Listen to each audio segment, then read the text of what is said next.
একটা নিভৃত ছোট গ্রাম, পাহাড়ি প্যাটার্নের বাড়ি। এখানে বসবাসও খুব অল্প সংখ্যক মানুষের।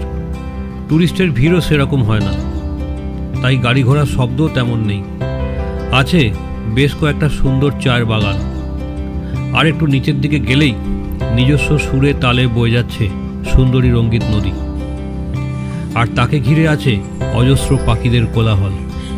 এই হলো বিজনবাড়ি।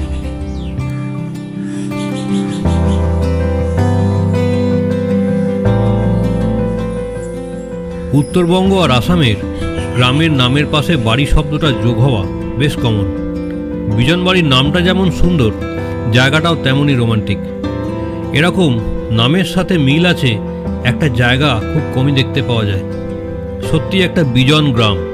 যারা চাইবেন কয়েকটা দিন একদম নিরিবিলিতে দুটো রাত নিজের প্রিয়জন বা পরিবারের কাছের লোকজনের সঙ্গে সময় কাটাবেন এরকম একটা নদীর ধারের পরিবেশে, তাদের জন্য এর চেয়ে ভালো বোধহয় আর কিছু হতে পারে না। নদীর দিকে তাকিয়ে আর পাখিদের আনাগোনা দেখতে দেখতে দিন কেটে যাবে। বিজনবাড়ি জায়গাটা দার্জিলিং থেকে 15 কিলোমিটার, সময় লাগে ঘন্টাখানেক। এনজেপি থেকে 95 কিলোমিটার, সময় লাগবে 4 ঘন্টার মতো। দার্জিলিংয়ের সাথে যারা একটু স্বাদ বদলের স্বাদ রাখবেন তারা অবশ্যই বিজনবাড়িকে প্রাধান্য দেবেন, অথবা উল্টোটা, যারা দার্জিলিংয়ের ভিড় অ্যাভয়েড করে থাকবেন এখানে, অথচ দার্জিলিংয়ের আশেপাশের সমস্ত সাইট সিইংও করতে চাইবেন, তাদের জন্যও কিন্তু বিজনবাড়ি একটা ভালো অপশন। ডাইনিং প্লেসটা কিন্তু ভীষণ রোমান্টিক। কাঠের ডেকোরেশনের ওপর খড়ের ছাউনি, একেবারে সামনে দিয়ে অবিরত বয়ে চলেছে রঙ্গিত নদী। চোখের সামনে কোনো বাধা নেই যেন, নদী বরাবর চোখ চলে যায় দিগন্তের দিকে। দুটো পাহাড় এসে মিশেছে নদীতে, তার সাথে ঘরগুলোর ডেকোরেশনও বেশ মানানসই।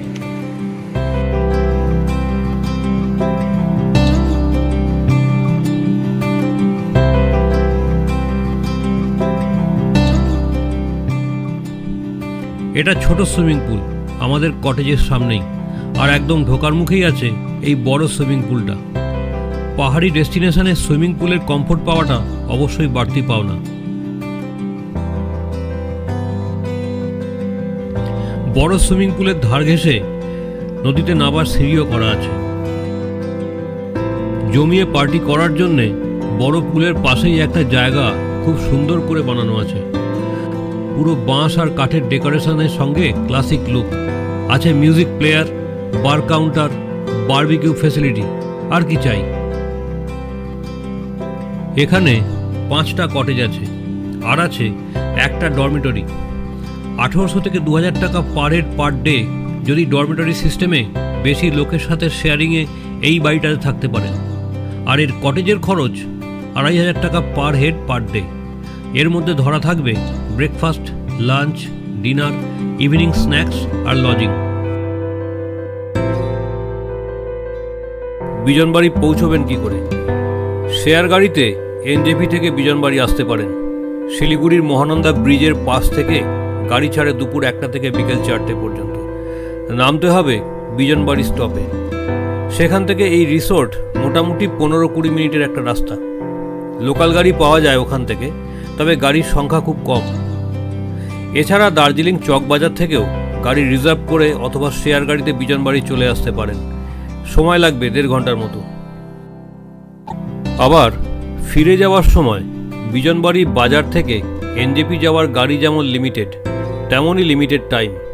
ভোর 4টে থেকে 6টা পর্যন্তই গাড়ি পাওয়া যায়। বেড়ানোতে মনোযোগ দেবেন নাকি গাড়ির ব্যবস্থা করতে? বিজনবাড়ি প্রকৃত অর্থেই একটা অফবিট লোকেশন, তাই পিক আপ ড্রপের জন্যে গাড়ির সংখ্যাও সীমিত। তার চেয়ে আপনি বরং বেড়ানোর মজা নিন, মনোরম পরিবেশটাকে উপভোগ করুন। গাড়ি এবং হোমস্টের দায়িত্ব দিন আমাদেরকে। আমরা ট্রাভেল ড্রিমস, আপনার বিশ্বস্ত ভ্রমণ বন্ধু।